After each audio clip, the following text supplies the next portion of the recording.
Marfoogle News going live in 3.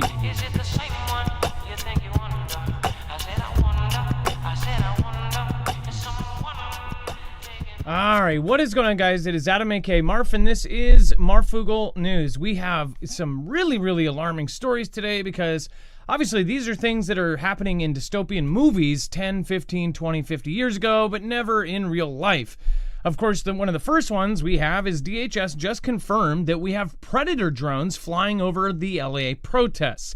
Now, the LA protests are a big deal and everybody has talked about it, but it is not as big of a deal as what is supposedly going to go down tomorrow, which again we'll talk about here in just a second. They have planned events all over the country.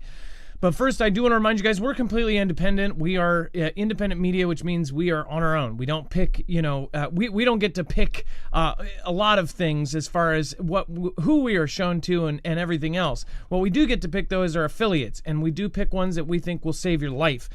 Make sure to go check out EMP Shield. This is, again, a device that you can put in your car, and it will protect you against not only EMP strikes, but also a Carrington-level event from the sun. Go to marfooglenews.com/EMP and make sure to use the code MARF. All right, let's bring in my co-host/internet brother, Dex James. What is going on, and how are you doing today? Well, hello, Adam, and hello, Foogle fam. I'm doing just fine. So, first of all, Predator drones flying over LA protests. I watched, I can't remember who, it was gosh, it was such a bad movie. It was a bad B movie with not Nick Nolte, the other Nick. Gosh, he's in everything. But Cage? Yes, Nicolas Cage. And it showed these Predator drones, him driving in this irradiated desert and Predator drones flying right by him. And you realize that these Predator drones are in the U.S. The reason that's a big deal is because these are meant for enemy soil, right? And now they are flying above L.A. What did you think when you saw that? On one hand, I understand why the federal government would use the technology and the tools it has at its disposal.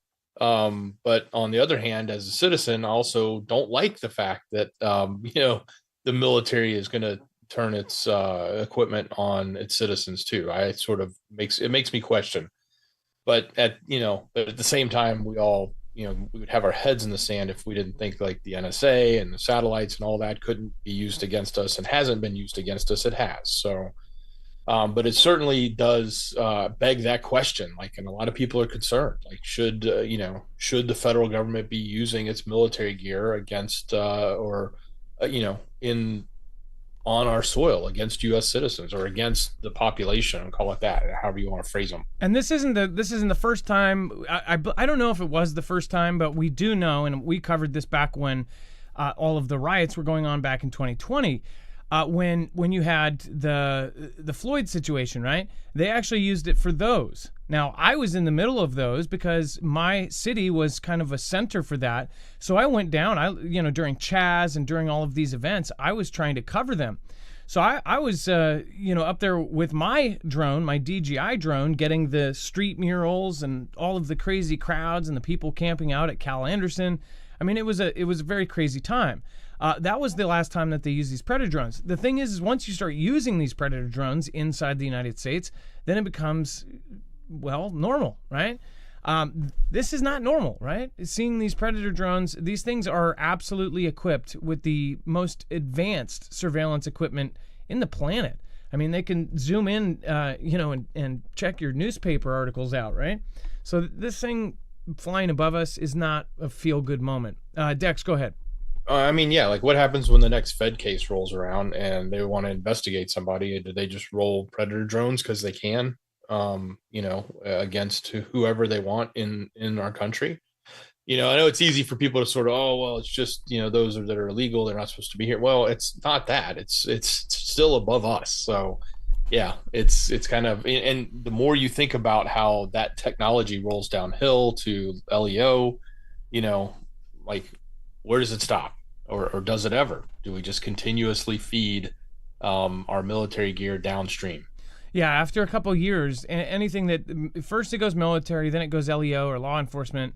Within a year or 2 years, if this becomes normal, then you're going to see access being subletted to, the police department or even private parties, right? Now, this is another story that it could go either way. Now, a lot of people actually agree with what this says right here, because everybody has seen these kind of events happen where people were stuck in the middle of the street, people are smashing their car, people are hitting it with hammers, people are holding weapons up to it. What do you do in that situation? Well, we've talked about this many times. I mean, if you were stuck in a car, say you were wrong place, wrong time, you pull out of a parking garage and all of a sudden you're inside of a middle, right in the eye of the storm of a riot, right? Well, they are blocking your car, you cannot move, and you're afraid for your life. Well, Ron DeSantis just made it legal that you can basically go vroom vroom and drive through. But this does set up something that is quite nefarious, and it could set up something that could literally trigger a civil conflict. Dex, do you want to explain? And we talked about this before the show. Where could this go? I mean, this could go both ways. Well, yeah, as these events take place tomorrow, I think, all eyes will be on Florida, and especially with the advent of this law, because I think that it can easily be turned into an event that then becomes, sort of the poster child for escalation. And that is, somebody is going to take somebody with a vehicle, and they're going to do it because they needed to protect themselves, but then they're going to frame it as, oh no, they were trying to harm the protesters or whatever, right? That's how it's going to turn. Or it can easily just be set up that way if it's not organic, if it doesn't happen organically and it happens, inorganically. But I think this is one of those areas that, I totally understand it, because like when you're stuck in that situation, what do you do? What can you do? We've seen some people try to drive slowly, try to move slowly, other people just, give up, and it gets really bad for them potentially. So there's even legal videos on YouTube. Lawyers have gone over this. It's such a big question that, multiple lawyers on YouTube have actually done these videos saying, what are your options? If you're stuck in a spot like this, can you do it? Is it self-defense, or are you going to get manslaughter? These are pretty serious things. If one day you're working, the next day you're in prison for 7 years, right? So it's a pretty big deal for him to say this. Again, are they going to frame something? Is something going to pop up? Or are people legit going to be like, oh, well, now we can do this? Are they going to go there with their lifted F-350 or something and try to do it? Or that's what they say they are doing, and, some sort of Fantastic Freddy. Now, this pulls into the sphere of everything I've been saying for a very long time. They kind of did a tour with the president and showed him specific things. They showed him paratroopers, and they showed him these Club K kind of launchers, right? Or that's what we've called them. Club K, I believe, is specifically the Russian type ones, right? But these are containerized launcher designed to fire the same suite of artillery rockets and ballistic missiles as the M270 multiple launch rocket system, the MLRS, and HIMARS, and of course there's one other one that it can basically replace. The thing is these are hidden into containers. Now, if you saw the thumb, this was just a generated image of something like it, but in fact it's actually a little bit different. Most of them, the top pops off, and the missiles will rise up and come out of nowhere. They say that Operation Spiderweb was actually done this way, that Operation Spiderweb was not missiles, but yet drones that, if you saw the janky setup they had, it was literally like plywood put under a foot off of the top, and then a bunch of drones were actually set up on top in little squares split up by 2x4s.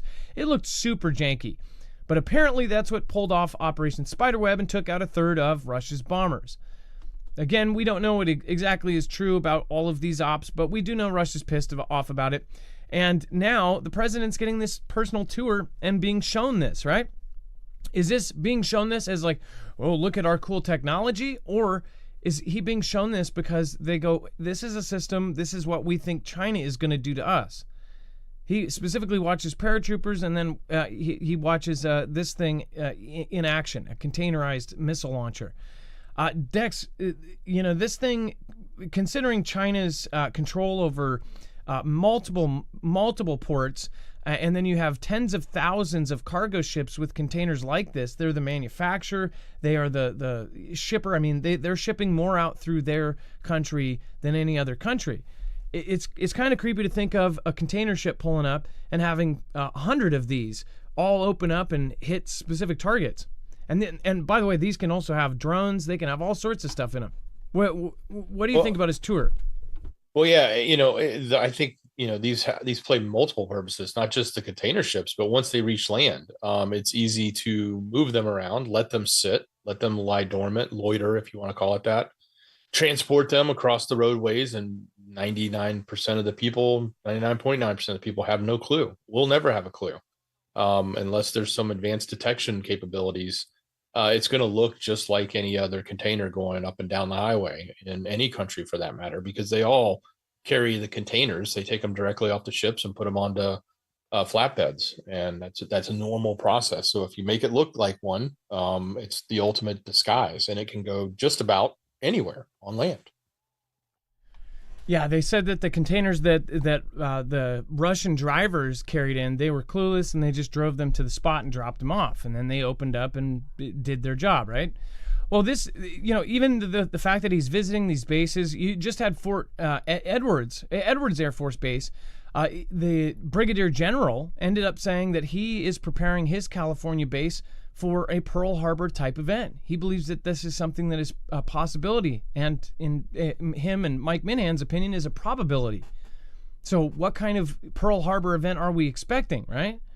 Well, if you look at this visit, is this just for, I guess a photo op, or is this something more nefarious behind it? As far as what the public is told, we're virtually told nothing until the day of. I think that many of you can guess that we are in a time of war footing, and that we are basically preparing for a massive war. So I hope that you guys join us for our next show. We're going to talk about a whole lot more. In fact, we're going to talk about 8 critical World War III updates. And I truly believe that after you see these 8 today, you will be also wondering about what the heck is going to happen tomorrow. We'll see you in just a minute. Be safe, be prepared, and Marf out. If you want to join our next show, all you have to do is click here.